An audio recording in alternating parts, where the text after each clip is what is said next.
विद्यार्थी मित्र लास्ट लेक्चरनी अंदर આપણે ધોરણ 9ના 9મા ચેપ્ટરની શરૂઆત કરી હતી અને ચેપ્ટર વિશે થોડીક એવી પ્રાથમિક માહિતી મેળવી હતી. ચેપ્ટર હતું બળ અને ગતિના નિયમો વિશેનું. હવે આ ચેપ્ટરમાં આપણે વાત કરી હતી થોડીક આ પહેલા શબ્દને સમજવાની કે ખરેખર બળ એટલે શું, અથવા તો આપણે એવું જોયું હતું કે ભાઈ કોઈ પણ પદાર્થ પર બળની અસરો કેવી થાય. હવે આપણે બળની અસરો વિશે કાંઈક એવું ભણ્યા હતા કે જો પદાર્થ ઉપર બળ લગાડવામાં આવે તો પદાર્થને થોડીક એવી તકલીફ થાય. મારો કહેવાનો મતલબ એવો છે કે માની લો કે સ્થિર અવસ્થામાં કોઈ પદાર્થ રહેલો છે. હવે સ્થિર અવસ્થામાં રહેલો પદાર્થ એના ઉપર બળ લગાડીએ તો શું થાય, તો કે સ્થિર અવસ્થામાં રહેલા પદાર્થ ઉપર તો બળ લગાડવામાં આવે તો પદાર્થની અવસ્થામાં ફેરફાર થાય. કઈ અવસ્થામાં ફેરફાર થાય, તો કે પદાર્થ સ્થિર સ્થિતિમાં છે, હવે બળ લગાડતા આ પદાર્થ ગતિમાન અવસ્થામાં આવશે. માનો કે કોઈ પદાર્થ ગતિમાન અવસ્થામાં છે, ગતિમાન અવસ્થામાં રહેલા પદાર્થ પર બળ લગાડવામાં આવે તો શું થશે? તમારો જવાબ કદાચ એવો હશે કે સાહેબ ગતિમાન અવસ્થામાં રહેલા પદાર્થ પર બળ લગાડવામાં આવે તો સ્થિર થઈ જાય. જરૂરી નથી સ્થિર થાય.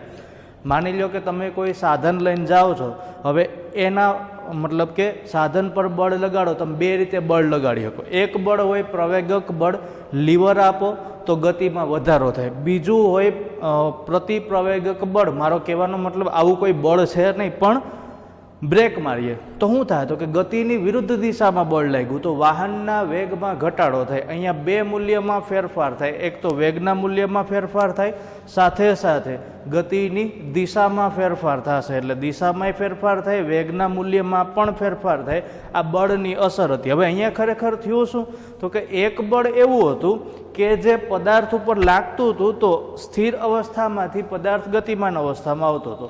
બીજું બળ એવું હતું કે આ બળને જો પદાર્થ ઉપર લગાડવામાં આવે તો પદાર્થ ગતિમાન અવસ્થામાં જ હતો, કાં તો એની ગતિમાં વધારો થાય, અથવા તો બીજી અસર કેવી થાય, તો કે પદાર્થની ગતિ અવરોધાય છે. આ બે બળ. હજી ત્રીજું એક બળ હતું, અથવા તો ત્રીજી રીતે પણ બળ લાગે. માની લો કે કોઈ પદાર્થ ઉપર બળ લગાડવામાં આવે, જેમ કે સ્પ્રિંગ, તો સ્પ્રિંગને ગતિમાન અવસ્થામાં લઈ આવી એનો મતલબ શું, તો કે સ્પ્રિંગના બે છેડાને ખેંચવા, બે છેડાને પકડીને ખેંચીએ તો શું થાય, તો કે સ્પ્રિંગના મૂળ આકારમાં ફેરફાર થઈ જશે. વળી પાછા બળને રિલીઝ કરી દો, બળ આપવાનું બંધ કરી દો, એટલે શું થાય, તો કે બંને છેડા પાછા જે સ્થિતિમાં હતા એ સ્થિતિમાં આવી જાય. મતલબ કે સ્પ્રિંગ પોતાનો મૂળ આકાર ધારણ કરશે. મતલબ એવો થાય કે જો બળ આપવામાં આવે પદાર્થને તો પદાર્થના આકારમાં ફેરફાર થવો સંભવ છે. મતલબ કે પદાર્થના આકારમાં ફેરફાર થઈ શકે. બીજું શું હતું, તો કે પદાર્થને જો બળ આપવામાં આવે તો કાં તો એના વેગમાં ઘટાડો થાય અથવા તો વેગનું મૂલ્ય શૂન્ય થઈ જાય. વેગમાં ઘટાડો થવો આનો મતલબ શું થાય, કે કાં તો પદાર્થના વેગના મૂલ્યમાં ફેરફાર થાય, કાં તો એની દિશામાં ફેરફાર થાય. આ બળની અસરો હતી. પછી મેં તમને એવું કીધું હતું કે બળ ઘણા બધા પ્રકારના આવે. એમાં આપણે પહેલાં સમજવાના હતા બળના બે પ્રકાર. એમાંનો એક પ્રકાર છે, આ બળનું નામ છે સંતુલિત બળ. એક પ્રકાર જેને કહેવામાં આવે સંતુલિત બળ, અને બળનો જ બીજો પ્રકાર જેને કહેવામાં આવે અસંતુલિત બળ. એટલે બે પ્રકારો છે, એક સંતુલિત બળ અને બીજો છે અસંતુલિત બળ. સૌથી પહેલાં તો સંતુલિત બળ વિષયની ચર્ચા કરીએ. માની લો કે આપણી પાસે એક સમક્ષિતિજ ટેબલ છે. સમક્ષિતિજ ટેબલનો મતલબ એવો થાય કે લીસી સપાટી ધરાવતું ટેબલ. ખરેખર સમક્ષિતિજ ટેબલ ન હોય, પણ સમક્ષિતિજ સપાટી ધરાવતું ટેબલ. હવે આ ટેબલની સમક્ષિતિજ સપાટી ઉપર આપણે એક લાકડાનો બ્લોક ગોઠવીએ. માની લો કે લાકડાનો બ્લોક કાંઈક આવો છે. બ્લોકનો મતલબ થાય ટુકડો. આ લાકડાનો એક ટુકડો મૂકીએ. હવે આ લાકડાના ટુકડાના બંને છેડાઓને આપણે દોરીથી બાંધવાના છે. માનો કે હું આ છેડાને નામ આપું છું એક્સ, અથવા તો દોરીને નામ આપું એક્સ. સામેની બાજુનો એક છેડો છે, અહીંયા આપણે જે દોરી બાંધીએ આને નામ આપીએ વાય. આને કહેશું લાકડાનો બ્લોક. સારી ભાષામાં કેવું હોય તો ટુકડો ન કહેવાય, પણ લાકડાનો બ્લોક. ટેબલની સમક્ષિતિજ સપાટી. ટેબલની સમક્ષિતિજ સપાટી. હવે આ એવી સપાટી છે કે જેના ઉપર આપણે જે બળ લગાડશું, માની લો કે એની વિરુદ્ધમાં કોઈ બળ લાગતું નથી. આપણે જે દિશામાં બળ લગાડશું એ દિશામાં જ લાકડાનો બ્લોક કામ કરશે, મતલબ કે એ જ દિશામાં ગતિ કરશે. હવે માનો કે આપણે એક્સ દોરીને ખેંચીએ. કઈ દોરીને ખેંચીએ? માનો કે લાકડાના બ્લોકમાં હાજર રહેલા એક્સ દોરીને ખેંચવામાં આવે. જો એક્સ દોરીને ખેંચવામાં આવે તો ઘટના કંઈક આવી બનશે કે તમે જે બાજુથી બળ લગાડશો એ બાજુ લાકડાનો બ્લોક ગતિ કરશે. એટલે આપણે એક્સને ખેંચીએ તો આ તરફ જ ખેંચીશું તો લાકડાનો બ્લોક કઈ બાજુ ખસે? જમણી બાજુ ખસે. તો લાકડાનો બ્લોક છે એ જમણી બાજુ ખસે. થોડી વાર માટે બળ લગાડો તો આ બ્લોક છે થોડી વાર માટે આ દિશામાં ગતિ કરશે. હવે માની લો કે આમાં બહુ મજા ન આવી, આપણે વાય દોરીને ખેંચીએ. જો વાય દોરીને ખેંચવામાં આવે તો વાય દોરીને ખેંચો તો ઘટના કંઈક એવી બનશે કે બ્લોક છે કઈ બાજુ ખસી જાય? ડાબી બાજુ. એટલે વાય દોરી ઉપર બળ લગાડવામાં આવે તો બ્લોક છે એ ડાબી બાજુએ ખસે. પહેલાં એક્સ દોરી ઉપર બળ લગાડ્યું તો બ્લોક છે એ જમણી બાજુ ખસ્યો. પછી વાય દોરી ઉપર બળ લગાડ્યું તો બ્લોક છે એ ડાબી બાજુએ ખસ્યો. અહીંયા શું થયું તો કે એક દોરી ઉપર બળ લગાડતા હતા આપણે, એક્સ ઉપર બળ લગાડ્યું ત્યારે વાય ઉપર કોઈ પણ પ્રકારનું બળ લગાડતા નહોતા. એટલે વાય ઉપર થયેલું કાર્ય અથવા તો લાગેલું બળનું મૂલ્ય કેટલું હતું? શૂન્ય. અહીંયા શૂન્ય હતું, અહીંયા બળનું મૂલ્ય મહત્તમ હતું. તો બ્લોક કઈ બાજુ ખસે? તો કે જે બાજુએ બળનું મૂલ્ય મહત્તમ હોય એ બાજુએ બ્લોક ગતિ કરશે. એટલે બ્લોક કઈ બાજુ ગતિ કરશે? તો કે બ્લોકનું મૂલ્ય જ્યાં મહત્તમ હોય આ તરફ બ્લોક ગતિ કરે. તો શરૂઆતમાં કઈ બાજુ? એક્સ તરફ વધારે હતું, એના પછી કઈ તરફ વધારે હતું? તો કે વાય તરફ. એટલે પહેલાં એક્સ તરફ અને પછી વાય તરફ. બંને બાજુએ બળ લગાડ્યું, બંને બાજુએ બ્લોક ખસે. હવે માની લો કે આપણે જેટલું બળ એક્સ ઉપર લગાડીએ એટલું જ બળ કઈ દોરી ઉપર લગાડવાનું? વાય દોરી ઉપર. એટલે આવું કહી શકું કે બંને દોરીઓ પર સમાન મૂલ્યનું બળ લગાડો. બંને દોરી પર એક સમાન મૂલ્યનું બળ લગાડવાનું. અને પાછો એક જ સમયે જેટલું બળ એક્સ દોરી ઉપર લગાડીએ એટલું જ બળ કઈ દોરી ઉપર લગાડવાનું? વાય દોરી ઉપર. તો બ્લોકનું શું થાય? જો બ્લોક એટલો બધો મજબૂત છે કે તૂટશે નહીં, દોરી પણ એટલી બધી મજબૂત છે કે તૂટશે નહીં. તો બંને દોરી ઉપર એક જ સમાન મૂલ્યનું બળ લગાડો તો બ્લોક ગતિ દર્શાવતો નથી. મતલબ અહીંયા ગતિ થશે નહીં, બ્લોક ગતિ નહીં કરે. શું કામ? તો કે બે દોરી ઉપર આપણે જે બળ લગાડ્યું, કઈ દોરી ઉપર? તો કે એક્સ પર લગાડેલું બળ અને બીજી કઈ દોરી ઉપર? તો કે વાય દોરી પર લગાડેલું બળ. બંનેના મૂલ્ય કેવા હશે? સમાન. બંને બાજુ મૂલ્ય કેવા હશે? સમાન. જો આપણે બંને દોરી ઉપર એક સમાન મૂલ્યના બળ લગાડીએ, મતલબ એક્સ દોરી અને વાય દોરી ઉપર એક સમાન મૂલ્યના બળ લગાડશું તો બ્લોક પર થયેલું કાર્યનું મૂલ્ય થઈ જશે શૂન્ય. કારણ કે સમાન મૂલ્યના બળ હોવાને લીધે બ્લોક છે એ ગતિ દર્શાવશે નહીં. અને સમાન મૂલ્યના બળ છે સાથે સાથે એકબીજાની વિરુદ્ધ દિશામાં બળ લાગે એટલે બ્લોક ગતિ દર્શાવતો નથી. મતલબ એવો થાય કે અહીંયા બળ દ્વારા થયેલું કાર્ય અને એનું પરિણામ, મતલબ કે પરિણામી બળ, અહીંયા બંને દોરી ઉપર જ્યારે એક સમાન બળ લગાડવામાં આવે ત્યારે પરિણામી બળનું મૂલ્ય કેટલું મળે? 0. પરિણામી બળનું મૂલ્ય 0 મળવું, આનો અર્થ એવો થાય કે આપણે દોરીઓ ઉપર જે બળ લગાડ્યું એના દ્વારા થયેલું કાર્ય કેટલું? 0. મતલબ પરિણામ કેટલું મળે? 0. એટલે પરિણામી બળનું મૂલ્ય પણ 0 થાય. જો ક્યારેય કોઈ પણ પદાર્થ પર આવા બળ લાગતા હોય તો આને કહેવામાં આવે સંતુલિત બળ. અને કેવા બળો કહેવામાં આવે? સંતુલિત બળો. તો સંતુલિત બળનો મતલબ શું થાય? તો કે પદાર્થ પર લાગતું એવું બળ કે જેના દ્વારા સ્થિર અવસ્થામાં રહેલો પદાર્થ સ્થિર અવસ્થામાં જ રહે, ગતિમાન અવસ્થામાં રહેલો પદાર્થ અચળ વેગથી ગતિ કરતો રહે તો લાગતા બળને કેવું બળ કહેવામાં આવે? સંતુલિત બળ. અહીંયા પદાર્થ સ્થિર અવસ્થામાં હતો, બંને બાજુએ બળ લગાડવામાં આવે છે.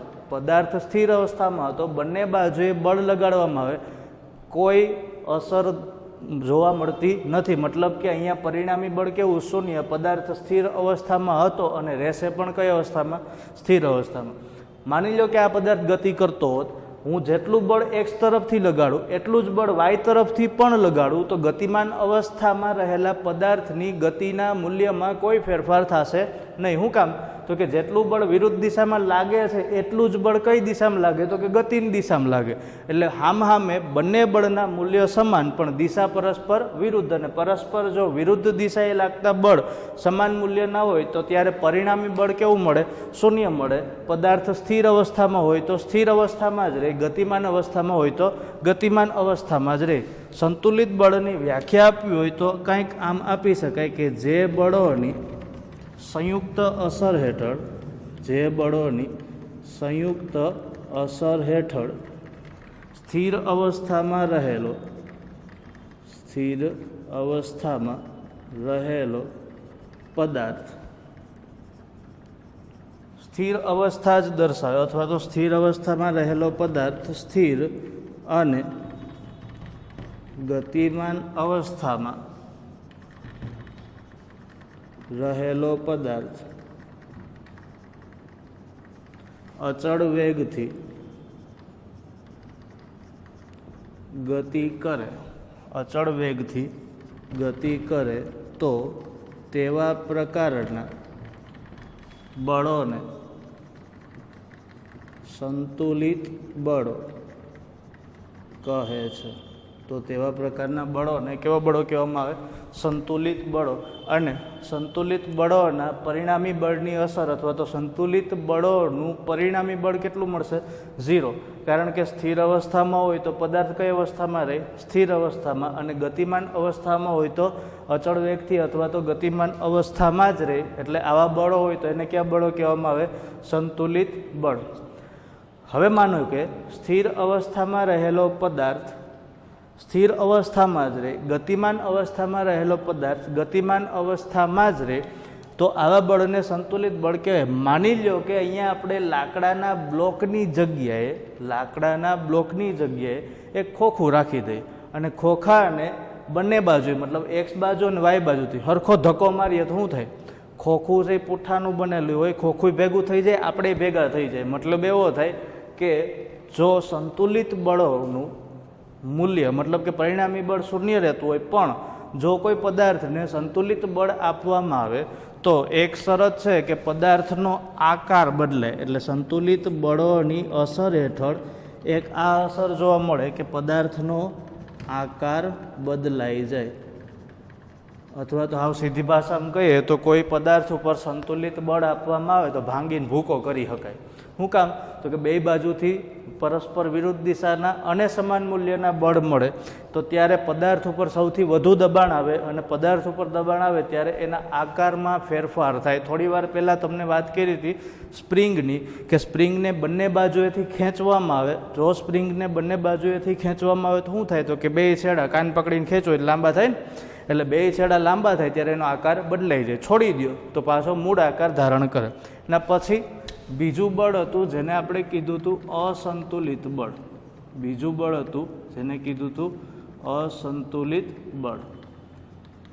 માનો કે આ જ લાકડાનો બ્લોક છે, આ જ ટેબલ છે, સમક્ષિતિજ સપાટી ધરાવતું ટેબલ. માની લ્યો કે આપણે એક છેડા ઉપર કોઈ ચોક્કસ મૂલ્યનું બળ આપીએ, સાથે સાથે વાય છેડા ઉપર પણ કોઈ ચોક્કસ મૂલ્યનું બળ આપીએ, પણ જો એક્સ પર બળનું મૂલ્ય વધુ આપીએ, વાય પર ઓછું બળ આપીએ તો પદાર્થ કઈ દિશામાં ગતિ કરે? તો કે એક્સ તરફ ગતિ કરે. તો પદાર્થ કઈ દિશામાં ગતિ કરશે? એક્સ તરફ ગતિ કરશે. આનો મતલબ એવો થાય કે જે બાજુએ બળનું મૂલ્ય મહત્તમ હશે એ બાજુએ આ લાકડાનો બ્લોક છે એ ગતિ કરશે. એટલે જ્યારે પદાર્થને કોઈ એક બાજુએથી બળ વધુ આપવામાં આવે, એક બાજુએથી બળનું મૂલ્ય ઓછું હોય તો જે બાજુએ બળનું મૂલ્ય મહત્તમ હોય એ બાજુએ પદાર્થ ગતિ કરે. તો અહીંયા કઈ બાજુએ બળનું મૂલ્ય મહત્તમ? એક્સ તરફ. એક્સ તરફ બળનું મૂલ્ય મહત્તમ છે એટલે ગતિ પણ કઈ તરફ કરશે? એક્સ તરફ. તો આનો મતલબ એવો થાય કે અહીંયા પરિણામી બળનું મૂલ્ય ક્યારેય શૂન્ય મળી શકે નહીં. પરિણામી બળનું મૂલ્ય શૂન્યતર હોય, મતલબ કે શૂન્ય સિવાયનું કોઈ પણ હોય. મતલબ એવો થાય કે જો પદાર્થને અસંતુલિત બળ આપવામાં આવે, જો પદાર્થને અસંતુલિત બળ આપવામાં આવે તો સ્થિર અવસ્થામાં રહેલો પદાર્થ ગતિમાન અવસ્થામાં આવે ગતિમાન અવસ્થામાં રહેલો પદાર્થ કાં તો એના વેગમાં ફેરફાર કરે, વેગમાં ફેરફાર કરે એનો મતલબ એવો થાય કે વેગની દિશામાં ફેરફાર થાય અથવા તો વેગના મૂલ્યમાં ફેરફાર થાય. એટલે આવા બળને કયું બળ કહેવામાં આવે? અસંતુલિત બળ. સૌથી પહેલાં તો અસંતુલિત બળ હેઠળ પદાર્થ પર જોવા મળતી અસરો. સૌથી પહેલાં આપણે શું કર્યું હતું તો કે એક્સ છેડા તરફ વધારે બળ આપ્યું હતું, અહીંયા બળનું મૂલ્ય હતું વધુ. વાય છેડા ઉપર બળ આપ્યું હતું પણ વાય છેડા ઉપર બળ કેવું આપ્યું હતું? એક્સ કરતાં ઓછું. તો પદાર્થ કઈ તરફ ગતિ કરતો હતો? એક્સ તરફ ગતિ કરે. હવે આનું ઉલટું કરો, વાય ઉપર વધુ બળ આપો અને એક્સ ઉપર ઓછું બળ આપો તો પદાર્થ વાય તરફ ગતિ કરે. આનો મતલબ એવો થાય કે જે બાજુએ અથવા તો જે છેડા પર બળનું મૂલ્ય મહત્તમ હોય, બળનું મૂલ્ય કેવું? મહત્તમ, આ તરફ પદાર્થ ગતિ કરે અથવા તો એ તરફથી પદાર્થ ગતિની શરૂઆત કરે. એટલે શરૂઆતમાં આપણે શું કીધું હતું કે પદાર્થની ગતિની શરૂઆત કઈ તરફ થાય? એક્સ તરફથી થાય. વાય ઉપર વધારે બળ આપો તો ગતિની શરૂઆત વાય તરફથી થાય. બીજું, અસંતુલિત બળોનું પરિણામી બળ હંમેશા કેવું હશે? અસંતુલિત બળોનું પરિણામી બળ કોઈ દિવસ શૂન્ય હોઈ શકે નહીં, શૂન્ય સિવાયનું કોઈ પણ. એટલે પરિણામી બળ હંમેશા શૂન્યતર, મતલબ કે શૂન્ય સિવાયનું હોય. શૂન્ય સિવાય ક્યારેય ઝીરો હોઈ શકે નહીં, કારણ કે બંને બાજુએ બળના મૂલ્યમાં કોઈ ચોક્કસ ફેરફાર હોય. બે છેડા ઉપર ક્યારેય એક સમાન મૂલ્યનું બળ હોતું નથી. એટલે આ અસંતુલિત બળોની વ્યાખ્યા આપવી હોય તો આપણે આમ આપી શકીએ કે જે બળોની સંયુક્ત અસર હેઠળ સ્થિર અવસ્થામાં રહેલો પદાર્થ ગતિમાન અવસ્થામાં આવે અથવા તો સ્થિર અવસ્થામાં રહેલો પદાર્થ ગતિ દર્શાવે અને ગતિમાન અવસ્થામાં રહેલા પદાર્થના મૂલ્યમાં ફેરફાર થાય. એટલે સ્થિર અવસ્થામાં રહેલો પદાર્થ ગતિમાન અવસ્થામાં અને ગતિમાન પદાર્થના વેગના મૂલ્યમાં ફેરફાર. વેગના મૂલ્યમાં ફેરફાર એટલે કેવો ફેરફાર? કાં તો મૂલ્યમાં ફેરફાર થાય અથવા તો દિશામાં ફેરફાર થાય. મતલબ કે મૂલ્યમાં અથવા તો દિશામાં ફેરફાર થાય. તો પદાર્થના વેગના મૂલ્યમાં ફેરફાર થાય તો તેવા પ્રકારના બળને કેવું બળ કહેવામાં આવે? અસંતુલિત બળ. તેવા પ્રકારના બળને અસંતુલિત બળ કહે છે. પરિણામી બળની અસર અથવા તો પરિણામી બળ કેટલું હોય તો કે શૂન્ય સિવાયનું હશે. જે બાજુએ બળ મહત્તમ લગાડો એ બાજુએથી પદાર્થ ગતિની શરૂઆત કરે. તો આ બે પ્રકાર હતા બળના. ક્યાં? સંતુલિત બળ અને અસંતુલિત બળ. એના પછીનું હજી એક બળ છે, નામ છે ઘર્ષણ બળ. ઘર્ષણ બળનો મતલબ શું થાય? સૌથી પહેલાં તો ઘર્ષણ બળ કઈ દિશામાં હોય અને ઘર્ષણ બળ પદાર્થ ઉપર કેવી અસર કરે આ માહિતી સમજીએ. ખરેખર ઘર્ષણ બળ છે એ હંમેશા પદાર્થની ગતિની વિરુદ્ધ દિશામાં જ હોય. ઘર્ષણ બળ પદાર્થની ગતિની વિરુદ્ધ દિશામાં જ હોય. ઉદાહરણ તરીકે માનો કે કોઈ એક વ્યક્તિ છે એ સાયકલ ચલાવીને જાય. સાયકલ ક્યાં સુધી ગતિ કરે તો કે જ્યાં સુધી વ્યક્તિ સાયકલના પેડલ મારવાનું ચાલુ કરે ત્યાં સુધી સાયકલ ગતિમાન અવસ્થા દર્શાવે છે. જેવું પેડલ મારવાનું બંધ કરે એટલે આ જ ક્ષણેથી અથવા તો એ જ સમયેથી કે જ્યારે વ્યક્તિ પેડલ મારવાનું બંધ કરે ત્યાંથી સાયકલના વેગમાં ધીમે ધીમે ઘટાડો થતો જાય. એક સમય એવો આવે કે જો વ્યક્તિ પેડલ ન મારે તો સાયકલની ગતિનું મૂલ્ય શૂન્ય થઈ જાય. શરત એટલી કે નીચે પગ હોવો જોઈએ, નહીંતર સાયકલ હોતો જાય. એટલે જો પેડલ મારવાનું બંધ કરે સાયકલ સવાર એટલે ગતિના મૂલ્યમાં ધીમે ધીમે ઘટાડો થતો જાય. ધીમે ધીમે ઘટાડો થતો જાય. આની પાછળનું કારણ કયું બળ? ઘર્ષણ બળ. કે સાયકલ જે સપાટી પર ગતિ કરે, મતલબ રોડ પર ગતિ કરતી હોય, જો એ સપાટી ઉપર સાયકલ ગતિ કરે, આ સપાટી કાંઈક ચોક્કસ મૂલ્યનું ઘર્ષણ બળ ધરાવે, આ ઘર્ષણ બળ ધરાવતી હોવાને લીધે સાયકલની ગતિમાં ધીમે ધીમે ઘટાડો થાય. એક સમય એવો આવે કે સાયકલની ગતિનું મૂલ્ય શૂન્ય થઈ જાય. માનો કે સાયકલ સવાર એવી સપાટી ઉપર ગતિ કરે કે જ્યાં ઘર્ષણ બળનું મૂલ્ય શૂન્ય હોય, એવી સપાટી ઉપર ગતિ કરે કે જ્યાં ઘર્ષણ બળનું મૂલ્ય કેવું હોય? શૂન્ય. માની લો કે ઘર્ષણ બળનું મૂલ્ય શૂન્ય હશે, તો આવી સપાટી ઉપર પદાર્થની અવસ્થામાં કેવી અસરો થાય? જો ઘર્ષણ બળનું મૂલ્ય શૂન્ય હોય તો સ્થિર અવસ્થામાં રહેલો પદાર્થ સ્થિર અવસ્થા જ દર્શાવે. અને માનો કે સાયકલ સવાર એક પેડલ મારે અને સાયકલની ગતિ 5 કિલોમીટર પ્રતિ કલાકની આવે. એક પેડલ મારતા સાયકલ 5 કિલોમીટર પ્રતિ કલાકની ઝડપથી ગતિ કરે. જો કે હોય નહીં, આપણે ખાલી સમજવા માટે. ઘર્ષણ બળનું મૂલ્ય શૂન્ય છે, તો પછી અહીંયાથી તમે 500 કિલોમીટર સુધી પેડલ ન મારો તો પણ ગતિનું મૂલ્ય અચળ જ રહેશે. કેટલું રહેશે? 5 કિલોમીટર પ્રતિ કલાક. શા માટે? ઘર્ષણ બળનું મૂલ્ય કેવું છે? શૂન્ય. પણ આવું ક્યારેય શક્ય બને નહીં. આના પછીનો એક ટોપિક છે, એની અંદર આવશે, એક આદર્શ મુદ્દો હશે આપ્યો તો ગેલેલિયો નામના ભાઈ. પહેલાં આપણે જોઈએ ઘર્ષણ બળ, કે ખરેખર ઘર્ષણ બળ એટલે શું? તો કે જ્યારે કોઈ પદાર્થ છે એ સપાટીના સંપર્કમાં રહીને ગતિ કરતો હોય ત્યારે સપાટી દ્વારા પદાર્થ પર લાગતા બળની વિરુદ્ધ દિશામાં લાગતું બળ અથવા તો પદાર્થની ગતિને અવરોધતું બળ, એને કયું બળ કહેવામાં આવે? ઘર્ષણ બળ. એટલે જ્યારે કોઈ પદાર્થ સપાટીના સંપર્કમાં રહીને ગતિ કરતો હોય, જ્યારે કોઈ પદાર્થ સપાટીના સંપર્કમાં રહીને ગતિ કરતો હોય અને સપાટી દ્વારા, અને ત્યારે તે સપાટી દ્વારા પદાર્થની ગતિને અવરોધતા બળને કયું બળ કહેવામાં આવે? ઘર્ષણ બળ. કોઈ પણ પદાર્થ કે જે સપાટીના સંપર્કમાં રહીને ગતિ કરતો, અહીંયા સપાટીનો મતલબ થાય પદાર્થ જે વિસ્તારમાં, વિસ્તાર કહેવાનો મતલબ કે પદાર્થ જે જગ્યાએ ગતિ કરતો હોય અને જેના સંપર્કમાં રહીને ગતિ કરતો હોય, આ સંપર્કને કહેવામાં આવે સંપર્ક સપાટી. અને સંપર્ક સપાટી દ્વારા પદાર્થની ગતિની વિરુદ્ધ દિશામાં લાગતું બળ, મતલબ કે ગતિને અવરોધતું બળ, આ અવરોધતું બળ જેને કયા નામથી ઓળખાય? ઘર્ષણ બળ. અને આ અવરોધતું બળ હંમેશા કઈ દિશામાં હોય? તો કે ગતિની વિરુદ્ધ દિશામાં જ હોય, ક્યારેય ગતિની દિશામાં હોતું નથી. માની લો કે આપણી પાસે એક એક પૂઠું છે, અને પૂઠું છે એ કંઈક આવો આકાર ધરાવે. પૂઠું નહીં પણ ખોખું કહેશું.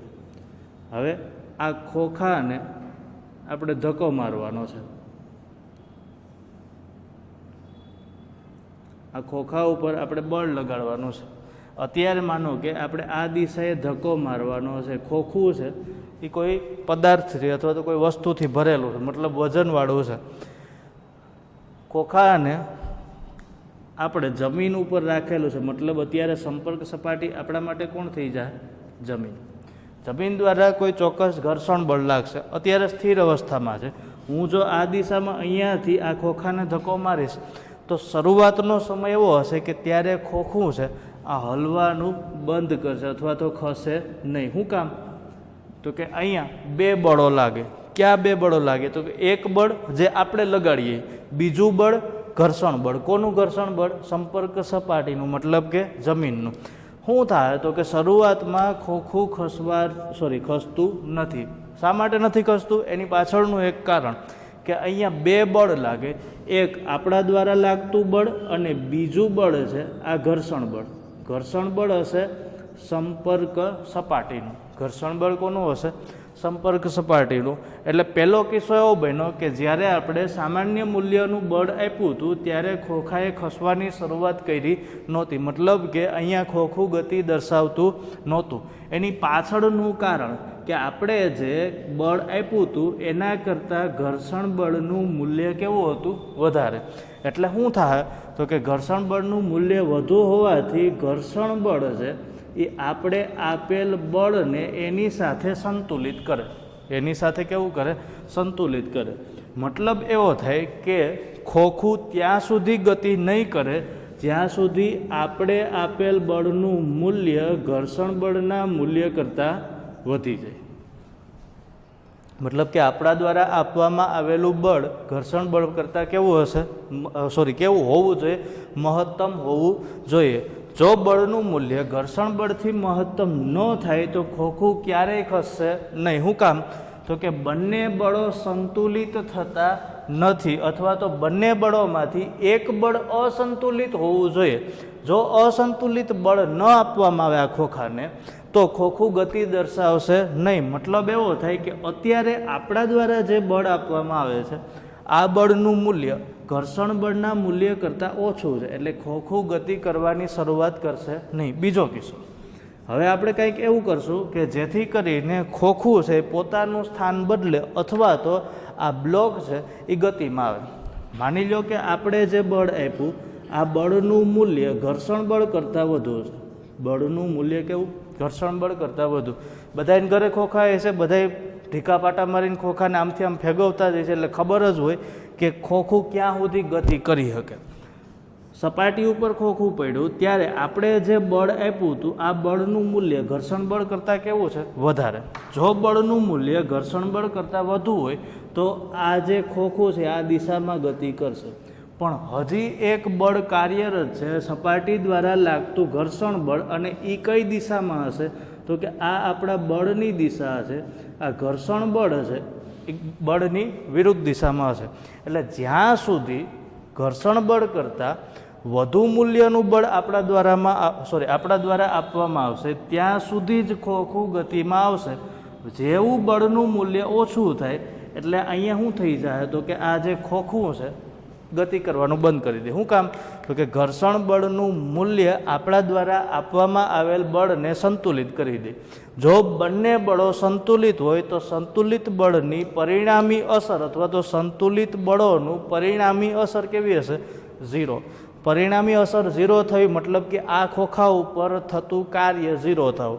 ખોખા ઉપર થતું કાર્ય 0 થવું એટલે ખોખાના સ્થાનમાં કોઈ ફેરફાર થશે નહીં. મતલબ એવો થાય કે જો પદાર્થને ગતિમાં લઈ આવવો હોય તો એના ઉપર સંતુલિત બળ નહીં પણ અસંતુલિત બળ આપવું ફરજિયાત છે. બીજું કે માનો કે પદાર્થ ઉપર અસંતુલિત બળ આપવામાં આવે તો પદાર્થ કેવી ગતિ કરે? હંમેશા પ્રવેગી ગતિ કરશે. શું કામ? તો કે અહીંયા ઘર્ષણ બળના મૂલ્ય કરતાં વધુ બળ હોય તો જ પદાર્થની ગતિમાં ફેરફાર થાય, એટલે કે પદાર્થની અવસ્થામાં ફેરફાર થાય.